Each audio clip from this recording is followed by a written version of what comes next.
आणि आता बातम्या पाहूयात सविस्तर। सुरुवातीला काही राजकीय बातम्या।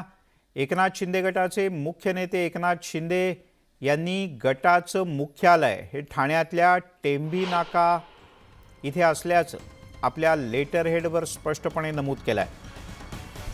एवढंच नाही तर आनंद आश्रम हा मुख्य पत्ता देण्यात आलेला आहे शिंदे गटाच्या लेटर हेडवर।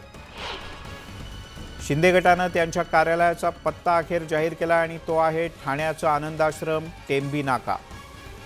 शिंदे गटाचं मुख्यालय हे ठाण्यातल्या आनंद आश्रममध्ये असणार आहे, तर मुख्य नेतेपदी एकनाथ शिंदे असतील। धर्मवीर आनंद दिघे यांचं निवासस्थान आणि कार्यालय हेच शिंदे गटाचं मध्यवर्ती कार्यालय असणार आहे। नरेश म्हस्के शिंदे गटाचे प्रवक्ते आपल्यासोबत आहेत। नरेशजी, खरं तर हेच शिवसेनेचं मूळ कार्यालय, आनंद दिघे यांचं मूळ कार्यालय, काही काळाचं निवासस्थान, त्याच्यावर थेट तुम्ही दावा करतात, काय कारण? अर्थात दावा करण्याचा विषयच येत नाहीये। हे धर्मवीर आनंद दिघे साहेबांचं कार्यालय इतके वर्ष दिघे साहेब गेल्यानंतर मुळात ठाण्यातली शिवसेना जर कोणी सांभाळली असेल तर आत्ताचे जे मुख्यमंत्री आहेत नामदार एकनाथ शिंदे साहेब यांनी ती संघटना पूर्णपणे सांभाळलेली आहे। प्रत्येक गोष्टीत ते आमच्या मागे उभे राहिलेले आहेत। त्यामुळे आमचं आणि तो एक ट्रस्ट आहे, त्या ट्रस्ट वरती सुद्धा सर्व आम्हीच लोक आहोत। त्याच्यामुळे आमचं जे काही कार्यालय आहे दिघे साहेबांचं जे आनंद मठ आहे तो आमच्या ह्याचं मुख्य कार्यालय म्हणून आम्ही जाहीर केलेलं आहे। तुर्तास धन्यवाद नरेशजी या सगळ्या माहितीबद्दल।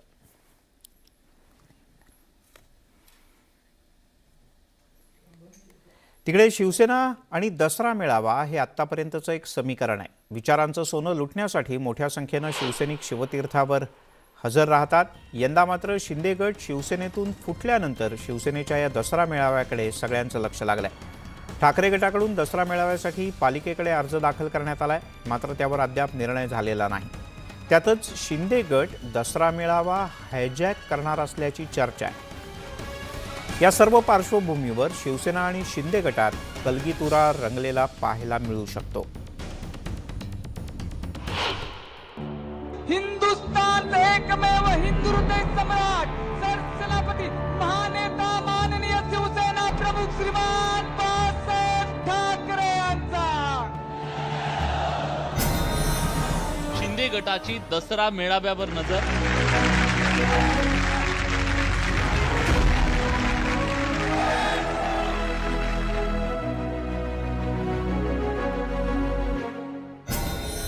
शिंदे गट हायजॅक करणार दसरा मेळावा।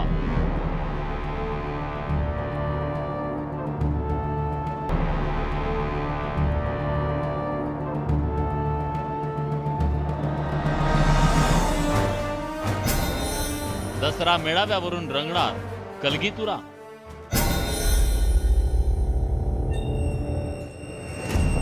जमलेल्या माझ्या गेली 5 दशकाहून अधिक काळ शिवसेना आणि दसरा मेळावा हे जणू समीकरण बनलंय। काही बावळट माणसं जमलेली नाहीत माझ्याकडे, जमलेली समोर मी तयार केले। त्यांच्या पाठीचा कणा ताट करायला शिवसेना कारणीभूत आहे, बाकी तुम्ही कोणी केलं नाही, उलट मोडला। दसरा मेळाव्यात शिवसेना प्रमुख बाळासाहेब ठाकरे काय बोलणार याची शिवसैनिकांना एकेकाळी युअर उत्सुकता व्हॉइस इज असायची। Not only important in Maharashtra but it is very important in the country. दरवर्षी राज्याच्या कानाकोपऱ्यातून हजारो शिवसैनिक दसरा मेळाव्यासाठी मुंबईतल्या छत्रपती शिवाजी महाराज मैदानावर न चुकता हजेरी लावायचे आणि शिवसेना प्रमुखांच्या पश्चातही तो शिरस्ता कायम आहे।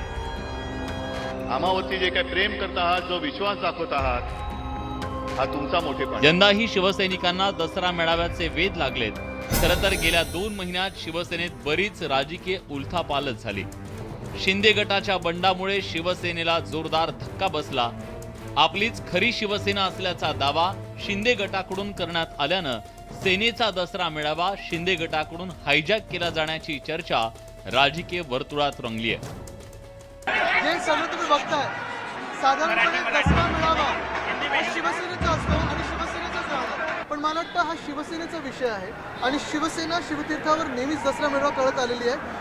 खोके सरकार काय करत राहील आणि किती दिवस टिकेल हे मला वाटतं आता काही दिवसात दसरा मेळाव्यासाठी शिवसेनेनं मुंबई महापालिकेला पत्र दिलं, मात्र महापालिकेनं अजून शिवसेनेच्या मेळाव्याला परवानगी दिली नाही. ही परवानगी रखडल्यानंच शिंदे गटाकडून दसरा मेळावा हायजॅक केला जाणार तर नाही ना, अशी चर्चा राजकीय वर्तुळात सुरू झाली आहे. मात्र शिंदे गटाचे आमदार सदा सरवणकर यांनी त्याचं खंडन केलं. काटछटाचं राजकारण हे शिंदे साहेबांना आवडत सुद्धा नाही, ते करत सुद्धा नाहीत. मात्र आमच्या सगळ्या शिवसैनिकांची इच्छा हीच असेल की शिवाजी पार्क मैदानात होणारा जो हिंदुत्वाचा मेळावा आहे, जो शिवसेना प्रमुख गेली 50-60 वर्ष घेत आहेत, तो तसाच हिंदुत्ववादी विचाराने व्हावा, अशा प्रकारची आमची सगळ्यांची इच्छा आहे. मला असं वाटतं हिंदुत्वाचे विचार ज्या ज्या ठिकाणावरनं जातील त्यांचं आम्ही स्वागतच करू. शिंदे गटानं शिवसेना पक्ष संघटनेवर दावा केल्यानं उद्धव ठाकरेंची चांगलीच कोंडी झाली आहे. एकीकडे निवडणूक आयोगासमोर दावा सुरू असताना आता दसरा मेळाव्यावरून नव्या चर्चेला तोंड फुटलंय. Bureau report, news 18 Lokmat. तिकडे शिवसेना आणि संभाजी ब्रिगेडच्या युतीचे जोरदार राजकीय पडसाद उमटायला सुरुवात झाली आहे. ही युती म्हणजे विनाशकाले विपरीत बुद्धी असा टोला देवेंद्र फडणवीस यांनी लगावला, तर मनसेनं सुद्धा टीकेची तोफ टाकली. या टीकेनंतर शिवसेना आणि संभाजी ब्रिगेडकडून तेवढ्या जोराचा पलटवारही करण्यात आला. नव्या युतीवरून राज्यात खणाखणी. संभाजी ब्रिगेडच्या सोबतीनं सेनेची लढाई. भाजप आणि मनसेचा हल्लाबोल. राजकीय लढाईचं रणशिंग फुंकलं. शिवसेना आणि संभाजी ब्रिगेडची झालेली युती भाजपच्या पचनी पडलेली नाही, तर दुसरीकडे पक्षात झालेल्या बंडानंतर शिवसेनेनं आता त्यांच्या गोटात नवा फौजफाटा जमा करायला सुरुवात केली आहे. मराठा समाजाच्या आरक्षणासाठी आक्रमक भूमिका घेणाऱ्या संभाजी ब्रिगेड सोबत शिवसेनेनं युती केली आहे. संभाजी ब्रिगेडनं वेळोवेळी त्यांची पुरोगामी भूमिका मांडली. राज ठाकरे आणि बाबासाहेब पुरंदरेंवर संभाजी ब्रिगेडनं टीका केली. राज ठाकरे ज्या लोकांचा इतिहास वाचतायत त्यांच्या लेखनामुळेच महाराष्ट्रात दंगली घडल्याचं सांगत शिवशाहीर बाबासाहेब पुरंदरेंवर टीका केली होती. भाजपप्रमाणेच शिवसेनेची ही भूमिका मनसेच्याही पचनी पडलेली नाही. शिवसेना प्रमुखांच्या विचारांना शिवसेनेनं तिलांजली दिल्याचा आरोप मनसेनं केलाय. संभाजी ब्रिगेड आणि शिवसेना युती झालेली आहे. शिवसेनेचं म्हणणं की आमची ताकद वाढलेली आहे. मी याला एवढंच म्हणेन, विनाशकाले विपरीत बुद्धी. वारसा हा वास्तूचा नसतो, तो वारसा हा विचारांचा असतो आणि सन्माननीय बाळासाहेबांच्या विचाराला तिलांजली देण्याचं काम या युतीतनं झाल्याचं स्पष्ट दिसतं. आधी तर झालेलंच होतं राष्ट्रवादी काँग्रेसवर जाऊन, त्याच्यावरचं मला असं वाटतं हे चोरावर मोर झालेले आहेत. आता शिवसेना संभाजी ब्रिगेडच्या युतीनं विरोधक हादरल्याची प्रतिक्रिया शिवसेना आणि संभाजी ब्रिगेडनं दिली आहे. तुमची झोप उडाल्याशिवाय राहणार नाही असा इशारा संभाजी ब्रिगेडनं दिलाय. ओ बावनकुळे साहेब, अहो का पोटसूळ उठलाय तुमचा? का तुम्हाला संभाजी ब्रिगेडची एवढी भीती वाटते? अहो एकच दिवसाचं एवढं तुम्ही टेन्शन घेतलंय संभाजी ब्रिगेड आणि शिवसेनेच्या युतीचं. महाजन साहेब, काठीचा आधार वाटतो का? लक्षात ठेवा, झेंडू बाम घेऊन ठेवा, तुम्हाला झोपीत सुद्धा दत्त्याने उठाल एवढी संभाजी ब्रिगेडच्या कामाची दहशत आम्ही निर्माण करू. मुंबई महानगरपालिकेसह राज्यातील इतर पालिकांच्या निवडणुका लवकर जाहीर होणार आहेत. या पार्श्वभूमीवर शिवसेनेनं संभाजी ब्रिगेडच्या सोबतीनं उभारी घेण्याची तयारी सुरू केली आहे, तर विरोधकांनी यावर टीका केली आहे. त्यामुळे ही राजकीय लढाई सुरू राहणार असल्याचं स्पष्ट दिसतंय. Bureau report, news 18 Lokmat. तिकडे मराठा क्रांती मोर्चा आणि संभाजीराजे छत्रपती यांच्यात काहीतरी बिनसलंय की काय असं वाटतंय. कारण संभाजीराजे छत्रपती यांचं नेतृत्व आम्हाला नको अशी आक्रमक भूमिका मराठा क्रांती मोर्चाच्या काही समन्वयकांनी औरंगाबादमध्ये घेतली. शुक्रवारी सह्याद्री अतिथीगृहात पार पडलेल्या बैठकीत बोलू देण्यात आलं नाही आणि यामुळे मराठा क्रांती मोर्चाचे काही समन्वयक आक्रमक झालेत.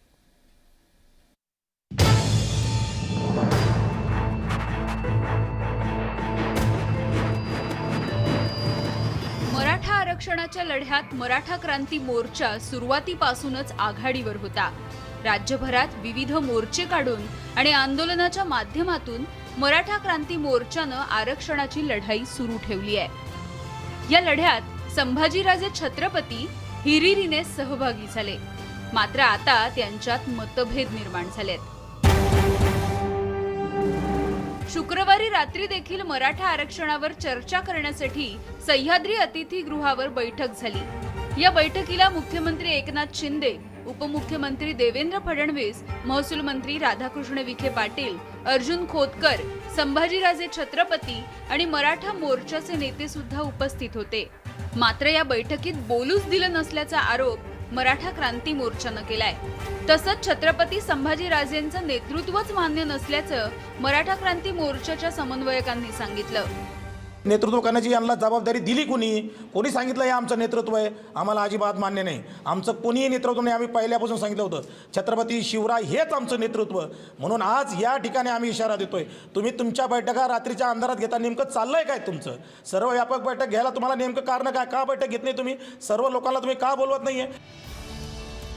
मराठा क्रांती मोर्चाचं नेतृत्व कुणीही नाही हे पुन्हा स्पष्ट करण्यात आलं.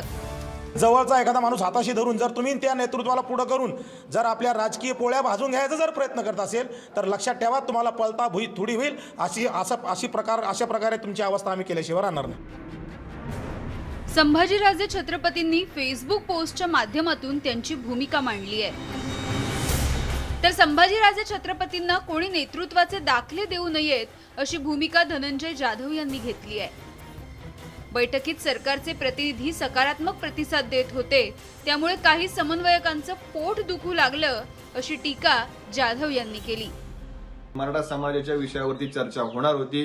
प्रत्यक्षीर वैद्य म्हणजे एकदम पद्धतशीर मार्ग या बाबतीमध्ये निघणार होते, परंतु काही लोकांनी काही छुपे अजेंडे त्या ठिकाणी घेऊन येऊन या ठिकाणी बैठक उधळण्याचा किंवा त्या ठिकाणी गालबोट लावण्याचा प्रयत्न केला. छत्रपती युवराज संभाजीराजेंनी आजपर्यंत कधीच म्हटलं नाही की मी समाजाचं नेतृत्व करतो. त्यांनी आजपर्यंत हेच सांगितले की आपण सर्व बांधव मिळून समाजातील सर्व घटकांना सोबत घेऊन आपण नेतृत्व करत आहात, मला नेतृत्व नको. त्यामुळे यांचा कुठेतरी गैरसमज झालेला आहे. राज्य सरकारने बोलवलेल्या बैठकीत संभाजीराजे छत्रपतींनी समन्वयकांना बोलू दिलं नाही, त्यामुळे नवा वाद सुरू झालाय.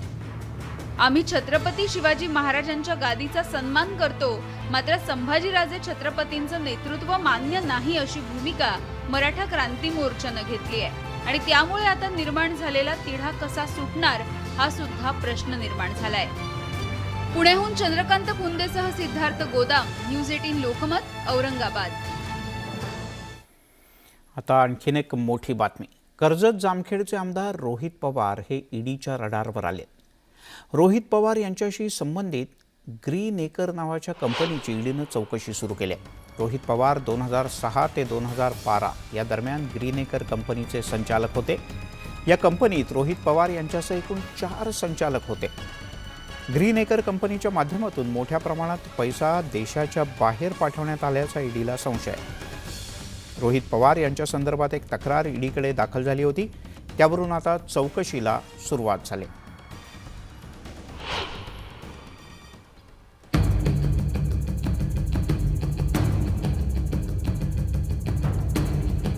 रोहित पवार कधी काळी संचालक असलेल्या ग्रीनेकर कंपनीची ईडीकडून चौकशी सुरू करण्यात आली आहे. रोहित पवार यांच्यासह राकेश वाधवान हे देखील या कंपनीच्या संचालकपदी होते. या प्रकरणी काही दिवसांपूर्वी ईडीला तक्रार मिळाली होती. यामध्ये रोहित पवार यांचे राकेश वाधवान यांच्याशी जवळचे संबंध असून त्याची चौकशी करण्यात यावी अशी मागणी करण्यात आली होती. यामुळे रोहित पवार यांच्या अडचणी वाढू शकतात. रोहित पवार यांच्या अडचणी कशामुळे वाढू शकतात त्यावर एक नजर टाकूयात. 2006 ते 2012 पर्यंत रोहित पवार ग्रीनेकर कंपनीचे संचालक होते. रोहित यांच्याबरोबर आणखी 4 जण कंपनीचे सदस्य होते, तर इतर 4 सदस्य हे राकेश वाधवान यांच्या कंपनीतही पार्टनर होते. HDILचे मालक वाधवान हे सध्या तुरुंगात आहेत. बाबासाहेब सूर्यवंशी, लखमिंदर सिंग, धोंडू जडियार आणि अरविंद पाटील हे सुद्धा या कंपनीत सदस्य होते. रोहित पवार कंपनीतून बाहेर पडताच हे 4ही सदस्य बाहेर पडले. ग्रीनेकर कंपनीत मनी लॉन्ड्रिंग झाल्याचा ईडीला संशय आहे, तर वाधवान आणि रोहित पवार यांच्यातील संबंधाचा ईडीकडून तपास सुरू करण्यात आलाय. पण या सगळ्यामध्ये राजकीय सूडबुद्धीतून कारवाई सुरू असल्याचा आरोप शिवसेनेनं केलाय. काय ती बातमी आहे, काय कागद आहे, हे मी काय त्या ठिकाणी बघितलेलं नाहीत. ते मला बघावे लागतील आणि बघितल्यानंतर नक्कीच लवकर त्या बाबतीत मी बोलेल.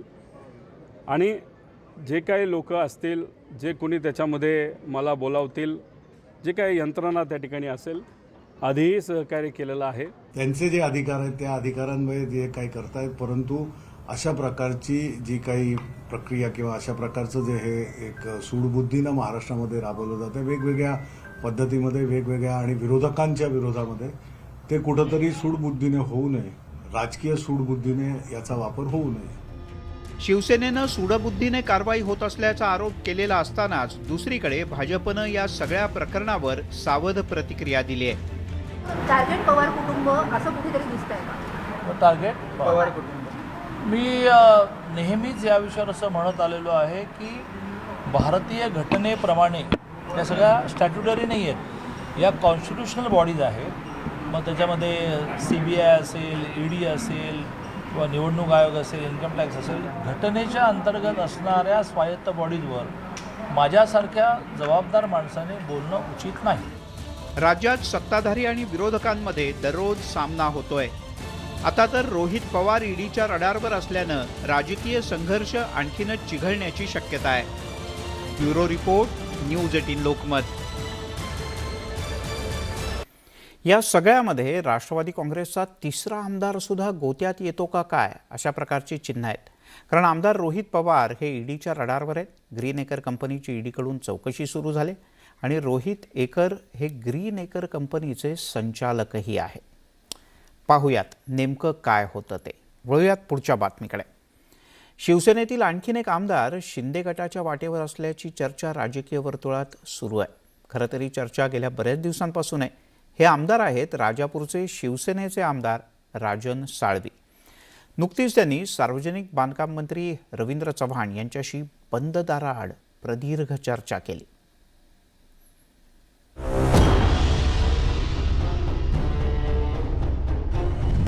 सेनेचा आणखीन एक आमदार फुटणार. राजन साळवी शिंदे गटाच्या गळाला.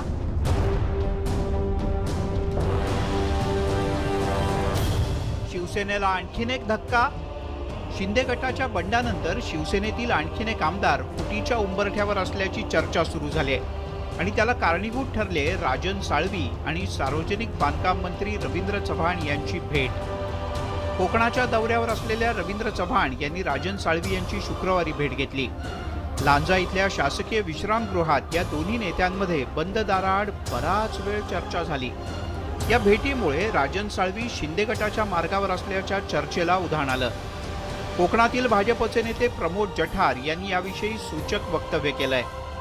माननीय देवेंद्रजी फडणवीस साहेब, माननीय रवींद्रजी चव्हाण, माननीय नारायणराव राणे साहेब आणि उद्योग मंत्री उदयजी सामंत यांच्या नेतृत्वाखाली लवकरच शिष्टमंडळ दिल्लीत भेट देईल आणि हा प्रकल्प होणार आणि समर्थन करणारे राजन साळवी सुद्धा लवकरच या समर्थकांच्या ग्रुपमध्ये असतील.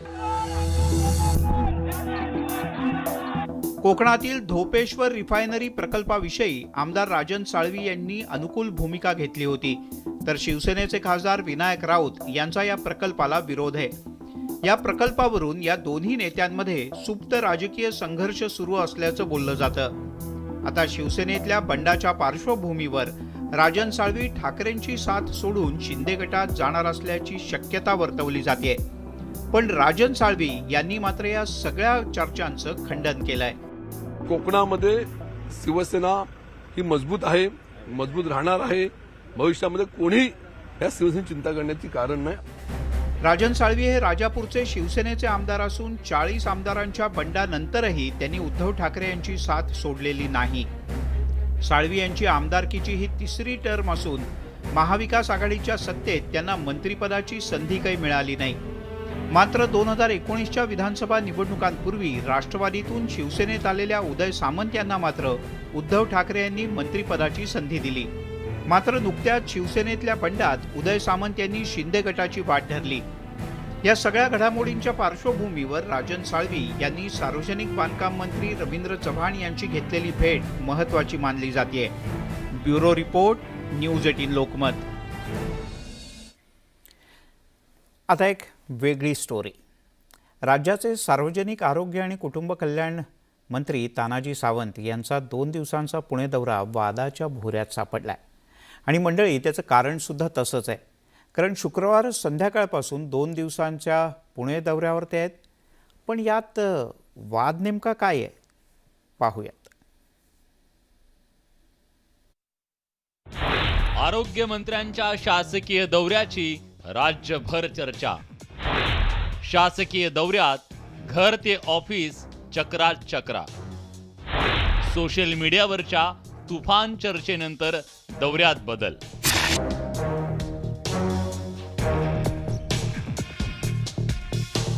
मुख्यमंत्री झाल्यानंतर एकीकडे एकनाथ शिंदेंचे अविश्रांत दौरे हा राज्यात चर्चेचा विषय झालेला असताना त्यांच्याच मंत्रिमंडळातील आरोग्यमंत्री तानाजी सावंत यांचा शासकीय दौरा थट्टेचा विषय झालाय. साधारणतः मंत्री त्यांच्या घरी असताना कधीही शासकीय दौऱ्याची कार्यक्रम पत्रिका जाहीर करत नाहीत. राखीव म्हणून एका कॉलममध्ये दौऱ्याचा कार्यक्रम संपतो. पण आरोग्यमंत्री तानाजी सावंत हे 2 दिवस पुण्यातल्या घरी असतानाही त्यांचा शासकीय दौरा जाहीर झाला. त्यात शनिवारी सकाळी 11 वाजता कात्रजचं घर ते बालाजीनगर कार्यालय असा दौरा टाकला. पुन्हा दुपारी बालाजीनगर ते कात्रजचं घर असा कार्यक्रम आला.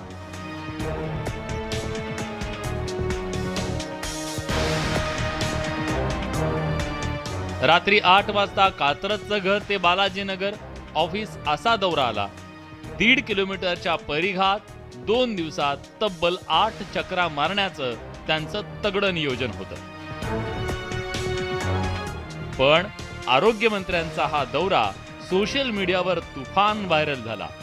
अनेक व्हॉट्सअप ग्रुपवर, फेसबुकवर हा दौरा चर्चेचा विषय बनला. अनेकांनी आरोग्यमंत्र्यांच्या या दौऱ्याची तुफान फिरकी. घरून स्वतःच्या खासगी कार्यालयामध्ये जाणं हे शासकीय दौऱ्यामध्ये बसतं का, हा प्रश्न निर्माण झालाय तो तानाजी सावंत यांच्या पुण्यातल्या कथित दौऱ्यानं. याचं कारण 3 दिवस पुणे मुक्कामी असलेले तानाजी सावंत यांचा शासकीय दौरा आलाय, ज्याच्यामध्ये ते रोज घरून ऑफिसला जात आहेत, पुन्हा ऑफिसहून घरी येत आहेत. त्यामुळे जो अत्यंत खाजगी दौरा आहे, स्वतःच्या खाजगी कार्यालयामध्ये जाण्यासाठी जर शासकीय यंत्रणा कामाला लावायची असेल, बडेजाव मिरवायचा असेल, त्यासाठी हा सगळा पत्रप्रपंच करण्यात आलाय का, असा प्रश्न या निमित्तानं उपस्थित होतोय. सोशल मीडियावर तुफान वस्त्रहरण झाल्यानंतर दौऱ्याची सुधारित कार्यक्रम पत्रिका टाकण्यात आली. पण तोपर्यंत तानाजी सावंतांच्या दौऱ्याची व्हायची तेवढी नाचक्की झाली होती. सतत व्यस्त असणाऱ्या मुख्यमंत्री एकनाथ शिंदेंनी अशा मंत्र्यांची शाळा घेण्याची आज गरज निर्माण झाली आहे. वैभव सोनवणे, न्यूज 18 लोकमत, पुणे. या फोटोवर सोशल मीडियात कोणीतरी एक मेसेज टाकला होता, हे वागणं बरं नव्हतं. असो. तिकडे नागपूरच्या दौऱ्यावर असलेले आदित्य ठाकरे यांनी पुन्हा एकदा शिंदे गटावर जोरदार हल्ला चढवलाय. 50 खोके ही लोकांमधून घोषणा आली, लोकांची भावनाच यातून समोर आल्याचा टोलाही त्यांनी लगावला. तर नागपुरातल्या नांदगावमधल्या वीज केंद्रातील राखेचा प्रश्न गंभीर असून याबद्दल उपमुख्यमंत्री देवेंद्र फडणवीस यांच्या भेटीची वेळ मागणार असल्याचंही आदित्य ठाकरे यांनी म्हटलं.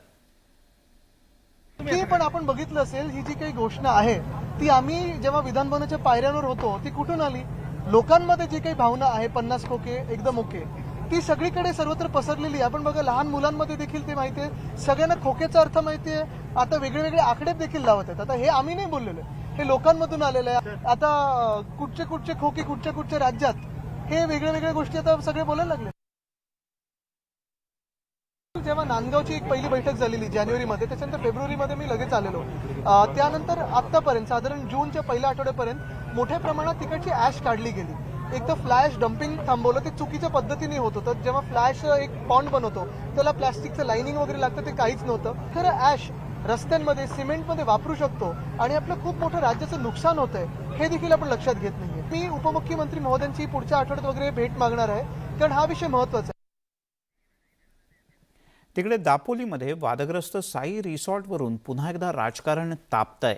कारण मुख्यमंत्री शिंदे यांनी हे रिसॉर्ट पाडण्याचे आदेश दिल्याचा दावा करत भाजपचे नेते किरीट सोमय्या हे शनिवारी दापोलीत पोहोचले. मात्र पोलिसांनी त्यांना या रिसॉर्टकडे जाण्यापासून रोखलं.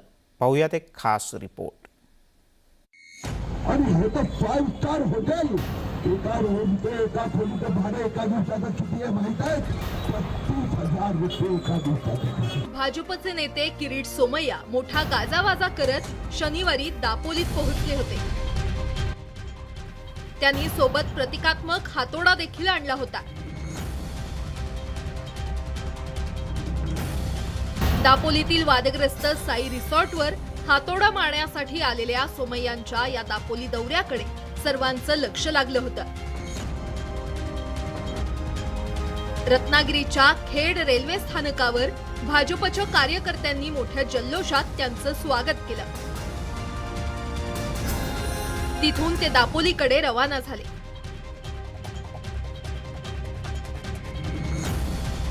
मात्र दापोलीत आल्यानंतर स्थानिक पोलिसांनी त्यांना वादग्रस्त साई रिसॉर्टकडे जाण्यापासून रोखलं.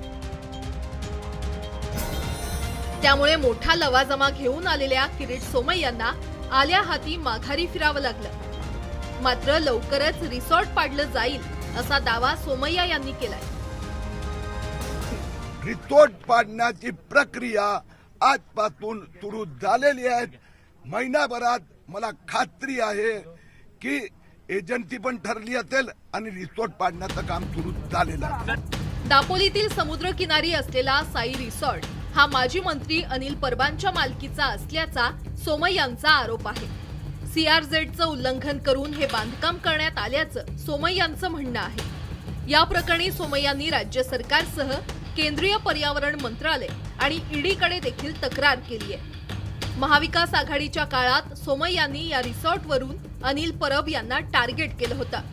आता पुन्हा एकदा सोमय्या या प्रकरणावरून आक्रमक झालेत. दापोली पोलिसांनी माझ्या तक्रारीवर अनिल परबच्या विरोधात FIR नाही केली. इथे कोण रिसॉर्ट वेगळा असं भासवलं आणि त्याच्या मालकाच्या विरोधात केली. मग अनिल परब विरुद्ध का नाही? त्यांनी ते तपासून पाहिजे मान्य केलं. मुख्यमंत्री एकनाथ शिंदे यांनी हे रिसॉर्ट पाडण्याचे आदेश दिल्याचा दावा किरीट सोमय्यांकडून केला जातोय. खरं तर या प्रकरणी ईडीनं अनिल परब यांची यापूर्वी चौकशी केली होती. तसंच त्यांच्या निवासस्थानी छापे टाकले होते. मात्र हे रिसॉर्ट आपलं नसल्याचा दावा अनिल परब यांनी वारंवार केलाय. मात्र किरीट सोमय्या पुन्हा एकदा या प्रकरणी आक्रमक झाले असले तरी त्यांना दापोलीतून रिकाम्या हाती परतावं लागलंय. Bureau report, news 18 Lokmat. ब्रेकनंतर आपल्या सगळ्यांचं पुन्हा एकदा स्वागत. आपण पाहताय दिवसभराच्या बातम्या. बातमी आहे एक वेगळी. अधिवेशनात जिल्हा परिषदेच्या शिक्षण व्यवस्थेवर निशाणा साधणारे गंगापूरचे भाजपचे आमदार प्रशांत बंब आता शिक्षकांच्या निशाण्यावर आले. अधिवेशन संपताच आमदार प्रशांत बंब आणि शिक्षकांमध्ये जोरदार शाब्दिक चकमक सुरू झाले. शिक्षकांवर आरोप करणाऱ्या प्रशांत बंब आणि शिक्षकांमध्ये कॉलवॉर सुरू झाल्याचं पाहायला मिळत आहे.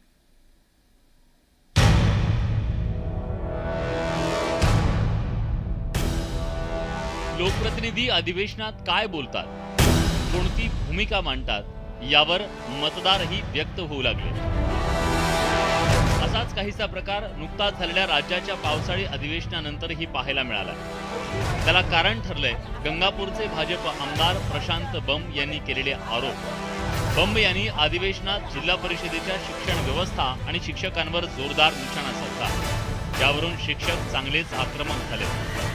शिक्षक हे सर्रास गावात त्यांना राहण्याचा कायदा असूनही शहरातनं अपडाऊन करतात आणि त्याच्याही वरती विशेष असं आहे की ते गावात राहतात असं खोटे कागदपत्र बनवून दाखल करतात आणि घरभाडं वसूल करतात. 2000 कोटी रुपये घरभाडं दरवर्षी आपण शिक्षकांना देतो की जे सगळं आपल्याला या वर्षापासून बंद करावं लागेल. आमदार प्रशांत बंब यांनी हे परखड मत अधिवेशनात मांडलं. त्यामुळे संतप्त झालेल्या जिल्हा परिषद शिक्षकांनी प्रशांत बंब यांना फोन करून जाब विचारायला सुरुवात केली आहे. तुम्ही जो मुद्दा मांडला तो आमच्या काही बुद्धीला पटत नाही सर. फक्त शिक्षकच घर भाडं घेतात का सर महाराष्ट्रात? शिक्षक आणि आमदार बंब यांची ऑडिओ क्लिप वाऱ्यासारखी व्हायरल झाली. या क्लिप पाठोपाठ पुन्हा एक शिक्षक पत्नी आणि आमदार बंब यांची ऑडिओ क्लिप व्हायरल होतीये. या क्लिपमध्ये आमदार बंब आणि शिक्षक पत्नी यांच्यात गरमागरम शाब्दिक चकमक झाली आहे. आमदार प्रशांत बंब यांच्या अधिवेशनातील आरोपानंतर शिक्षक संघटनांनीही नाराजी व्यक्त केली आहे. जिल्हा परिषद शिक्षण व्यवस्थेवर या आधीही अनेकांनी मतं मांडली. घसरता शैक्षणिक दर्जा, झपाट्यानं घटती विद्यार्थी संख्या आणि शिक्षकांचे चुकीचं वर्तन कसं लपवता येईल असं प्रत्युत्तर बंब यांनी दिलंय. आम्ही शिक्षणाच्या व्यवस्था तयार केल्या आहेत. गोरगरिबाला पैसा लागू नये, श्रीमंताला लागू नये. मला पण माझ्या मुली माझ्याच जिल्हा परिषद शाळेमध्ये टाकण्याची हिंमत व्हायला पाहिजे. माझं जाऊ द्या, शिक्षकाला पण होत नाही त्यांची हिंमत, त्यांच्या स्वतःची मुली त्यांच्या शाळेत टाकण्याची. इथपर्यंत डिटोरिएट म्हणजे क्षतिग्रस्त आपलं शिक्षण विभाग झालेला आहे. लोक जागरूक झालेत. त्याच निमित्तानं मी शिक्षकांना सांगेल की तुम्ही आता थोडंसं स्वतःला सुधारण्याची गरज. गंभीर आरोप लावलेत जे की मी कधी केलेलं नाहीये.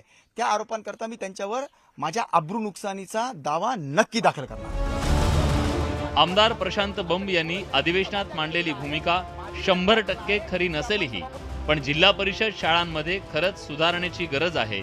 त्याचवेळी काही शिक्षकांमुळे संपूर्ण शिक्षण व्यवस्था आणि शिक्षकांना दोषी धरणंही योग्य ठरणार नाही, हेही तितकंच खरं. सुरेश जाधवसह सिद्धार्थ गोदाम, न्यूज 18 लोकमत, औरंगाबाद. तिकडे आपल्या वक्तव्य आणि कृतीमुळे कायमच चर्चेत राहणारे केंद्रीय रेल्वे राज्यमंत्री रावसाहेब दानवे यांची आणखीन एक कृती चर्चेत आहे. रावसाहेब दानवे यांनी बैलपोळ्याचं निमित्त साधत बाईकवरून शेताची रपेट मारली आणि बाईकवरून त्यांच्यासोबत होत्या त्यांच्या पत्नी निर्मला दानवे. डबल सीट प्रवास. त्यामुळे सध्या जालन्यात दाजींचा नाद खुळा असंच सगळे म्हणतात.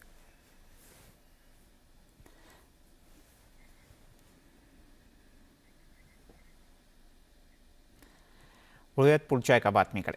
चंद्रपुरातल्या घुग्गुसमध्ये राहणारे गजानन मडावी यांचं घर थेट पाताळात गडप झालंय. तुम्ही म्हणाल असं कसं होऊ शकतं, पण मडावी यांचं घर, उभं असलेलं घर 70 फूट जमिनीत अचानक गेलं. पाहूयात. घुग्गुस मधील घर 70 फूट खड्ड्यात गडप. जमिनीला 70 फूट खोल भगदाड पडलं कसं? भूमिगत कोळसा खाणींमुळे घुग्गुसला धोका.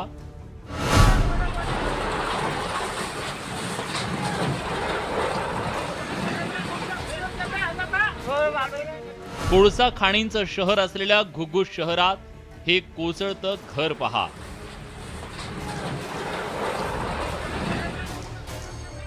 हे घर तब्बल 70 फूट खोल खड्ड्यात गडप झालंय. अचानक झालेल्या या प्रकारानं घुग्गुस शहरातील नागरिकांमध्ये भीतीचं वातावरण आहे. घुग्गुसच्या अमराई वॉर्डातील गजानन मडावी यांचं घर शुक्रवारी अचानक हलू लागलं. सुरुवातीला घराच्या 2 भिंती कोसळल्या. दिवाल पडली तर ती दिवाल पाहता दुसरी दिवाल पडली. घरचे लोक घरामध्ये होते, त्यांना बाहेर काढता पूर्ण घर अंदर गेलं. मडावी यांच्या घरातले सदस्य तातडीनं घराबाहेर पडले. त्यांना घरातलं सामानही बाहेर काढण्याची संधी मिळाली नाही. तेवढ्याने मी बाहेर आवाज दिली, घरातून हात धरू धरू बाहेर काढली. बिलकुल असं गेटच्या बाहेर येत नाही, तो घर नाही का पूर्ण सामानासहित अंदर गेला. घर कोसळल्याची माहिती मिळाल्यानंतर स्थानिक प्रशासनानं परिसरातल्या 50 घरातील लोकांना सुरक्षित ठिकाणी हलवलं.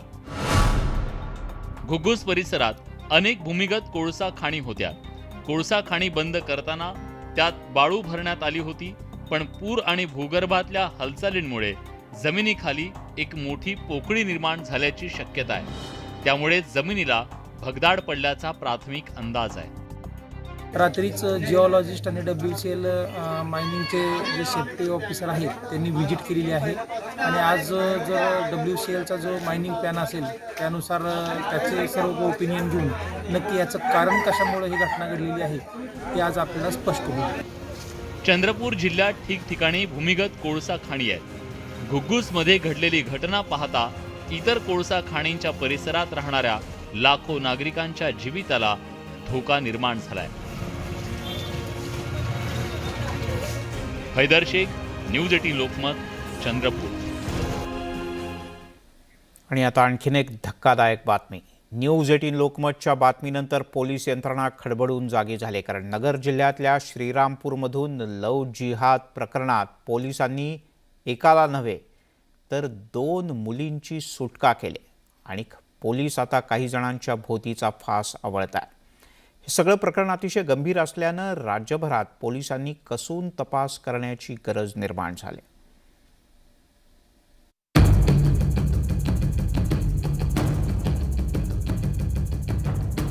न्यूज 18 लोकमतनं श्रीरामपूरमधील लव जिहादचा जळजळीत मुद्दा जगासमोर आणल्यानंतर एकच खळबळ उडाली.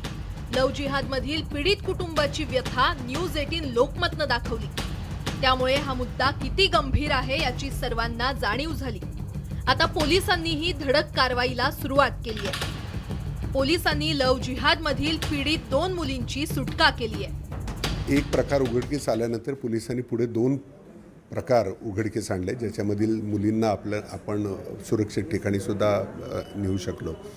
याच्यामध्ये सुद्धा गुन्हे दाखल करण्यात आलेले आहेत आणि काही आरोपी निष्पन्न झालेले आहेत. यापैकी काही आरोपींना अटक केलेली आहे, परंतु शेवटच्या आरोपीपर्यंत पोलीस निश्चित पोहोचतील. श्रीरामपूरमधील लव जिहादचा मुद्दा आमदार नितेश राणेंनी विधानसभेत उपस्थित केला होता. यावरून या प्रकरणाचं गांभीर्य लक्षात येतं. कारण श्रीरामपूरमधील मुल्ला कट्टर आणि 25 जणांची टोळी लव जिहादसाठी सावज टिपत असल्याचं स्पष्ट झालंय. मुल्ला कट्टरवर 10 गंभीर गुन्हे दाखल आहेत.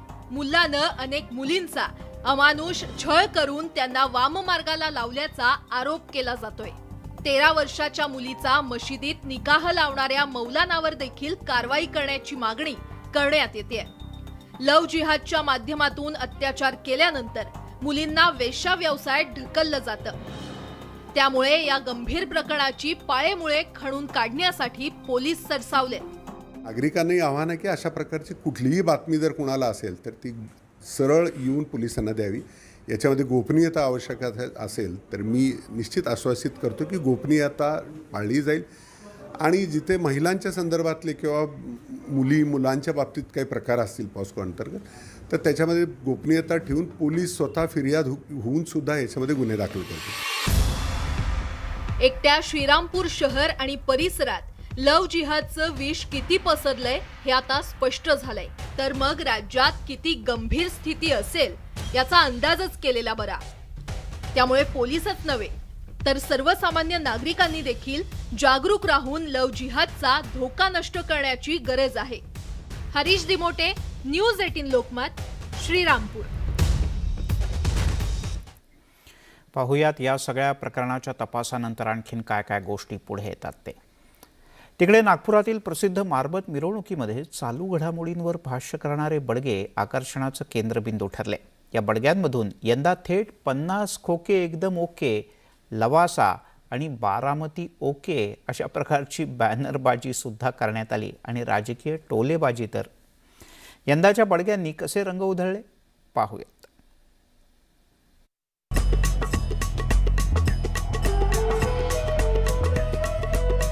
नागपूरच्या मारबत मिरवणुकांमधली ही दृश्य.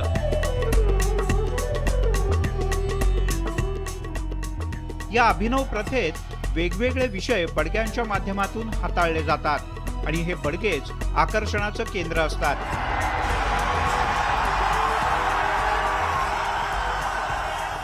यंदा मारबती सोबतच निघालेल्या बडग्यांमध्ये राजकारणाचे विविध रंग पाहायला मिळाले.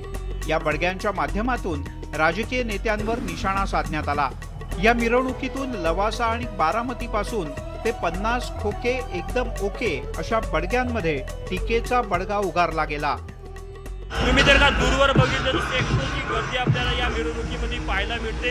हेच या मिरवणुकीचं आकर्षणाचं केंद्र असतं. ते म्हणजे काळी मारबत असेल, पिवळी मारबत असेल, वेगवेगळ्या विषयांना घेऊन काढलेले हे सर्व बडगे असेल, हे सगळं आकर्षणाचं केंद्र असतं. यासाठी जे बाहुले लावतात त्या बाहुल्यांचा देखील बडग्या इथे काढण्यात आलेला म्हणजे छोटे छोटे विषय असेल, अत्यंत बारीक समाजाच्या नागरिकांचं लक्ष असतं त्या विषयाचा निषेध नोंदवण्यासाठी अशा प्रकारचे बडगे काढलेले जातात.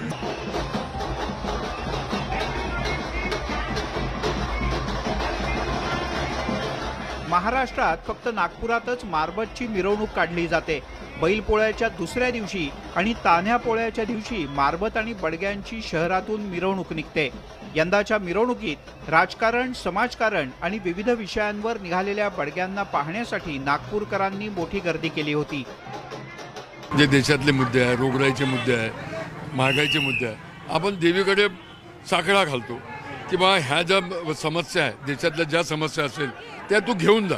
ती बळग्यांचं एक राजकीय इश्यू असतो तो आला आणि त्या राजकीय इश्यूने त्यांचा बॅनर बनवतात, पर्टिक्युलर त्या व्यक्तीचा निषेध करायचा असेल ते करतात. नागपुरात 141 वर्षांपासून काळी मारबत आणि 137 वर्षांपासून पिवळी मारबत काढण्याची परंपरा आहे. दरवर्षी सद्यस्थितीवर भाष्य केलं जातं. यंदा या मारबतीच्या माध्यमातून 50 खोके आणि लवासा घोटाळ्यावर निशाणा साधत नागपूरकरांनी जोरदार राजकीय टोलेबाजी केली आहे. तुषार कोहळे, न्यूज 18 लोकमत, नागपूर. पाहताय दिवसभराच्या बातम्या. टिकटॉक स्टार आणि भाजपच्या नेत्या सोनाली फोगट मृत्यू प्रकरणात आतापर्यंत 4 जणांना अटक करण्यात आले, तर सुधीर सांगवान आणि सुखविंदर या दोघांना 10 दिवसांची पोलीस कोठडी सुद्धा सुनावण्यात आले. मात्र हे दोघेही निर्दोष आहेत असा दावा त्यांच्या कुटुंबियांनी केला.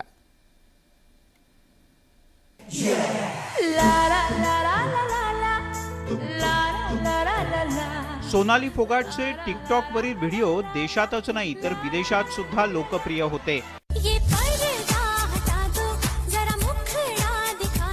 त्यामुळे सोनालीच्या फॅन्सची संख्या प्रचंड मोठी. आगे काम करती घुमू. त्यामुळेच तिच्या मृत्यूच्या बातमीनं तिच्या चाहत्यांना मोठा धक्का बसला. या प्रकरणाचं गांभीर्य लक्षात घेऊन पोलिसांनी वेगानं तपास सुरू केलाय. आतापर्यंत 25 पेक्षा जास्त लोकांची चौकशी करण्यात आली. फोगाट यांनी पार्टी केलेलं रेस्टॉरंट, फोगाट थांबलेल्या रिसॉर्टचे कर्मचारी यांच्यासह रुग्णालयाच्या डॉक्टरांची सुद्धा चौकशी करण्यात आली. आरोपी सुधीर सांगवान आणि सुखविंदरची पोलीस कोठडीत रवानगी करण्यात आली आहे. तसंच सोनाली फोगाट यांचा मृत्यू होण्याच्या आदल्या रात्री ज्या रेस्टॉरंटमध्ये पार्टी करण्यात आली होती त्या रेस्टॉरंटचा मालक एडविन न्यून्स आणि ड्रग डीलर दत्तप्रसाद गावकरला सुद्धा पोलिसांनी अटक केली आहे. सोनाली फोगाट मृत्यू प्रकरणात अटक झाल्यानं आरोपींच्या कुटुंबियांना मोठा धक्का बसलाय. दरमान से काम करे तो हमारा बेटा पाड़पुड़ को काम करे तो कोई बड़े बेटे ही कभी शिकायत नहीं आई. या बेटे मेरे को किसी ने फंसाया सा क्या करे हमारे बेटे साथी. मैं नहीं चाहूँ मेरे बेटो सुख शांति तो मेरे घर ही आ और मेरे बेटो कोई मेरे बेटे में कौन था मेरे बेटे के लिए न्यू कर दी भगवान. मेरे बेटो गलत काम कर दे एक भी सिर नाट तो मेरा आ गया. वहाँ पे जो भी उन्होंने मानी है बात उसकी पूरी तरह से हमारी जांच की जाए. ऊंचे लेवल पे हमारी जो भी है हम जांच की मांग करते हैं. हमें अभी तक भी इस बात का यकीन नहीं है कि सुखविंदर इस तरह का कोई काम कर सकता है. तो हम उच्च स्तरीय जांच की मांग करते हैं. उससे कल ही बात हुई थी, उसके अलावा कोई बात नहीं हुई है मेरी सुखविंदर से. टिकटॉक स्टार सोनाली फोगाटच्या मृत्यू आधीच्या सीसीटीव्ही फुटेजनं मोठा पर्दाफाश केलाय. सोनालीला धडपणे चालताही येत नव्हतं. तिला ड्रग्सचा ओव्हरडोस झाला होता. रेस्टॉरंटमधला सीसीटीव्ही तपासल्यानंतर सुधीरनं सोनालीला जबरदस्तीनं एका बाटलीत पेय पाजल्याचं समोर आलं होतं. सोनालीच्या कुटुंबियांनी तिच्या मृत्यूबद्दल संशय व्यक्त केल्यानंतर पोलिसांनी अतिशय वेगानं या प्रकरणाचा तपास सुरू केला. एकंदरीतच टिकटॉक स्टार असलेल्या सोनालीचे देशभरात फॅन्स आहेत. तिच्या वेगवेगळ्या व्हिडिओंना मोठी पसंतीही मिळत होती. बिग बॉसमध्ये सुद्धा सोनालीनं धडक मारली. सोनाली फोगाटनं भाजपात प्रवेश करून राजकारणाचा सुद्धा श्रीगणेशा केला. सोनालीची राजकीय कारकीर्द नुकतीच सुरू झाली होती. राजकारणात सोनाली मोठा पल्ला मारणार होती, मात्र हा सर्व प्रवास अर्ध्यावरतीच थांबलाय. Bureau report, news 18 Lokmat. यासोबतच दिवसभराच्या बातम्यांमध्ये इथेच थांबूयात. सर्व प्रकारच्या ताज्या अपडेट्ससाठी news18lokmat.com या आमच्या वेबसाईटला लॉग ऑन करा. फेसबुक, ट्विटरवर आम्हाला फॉलो करा. आमच्या यूट्यूब चॅनलला सबस्क्राईब करा.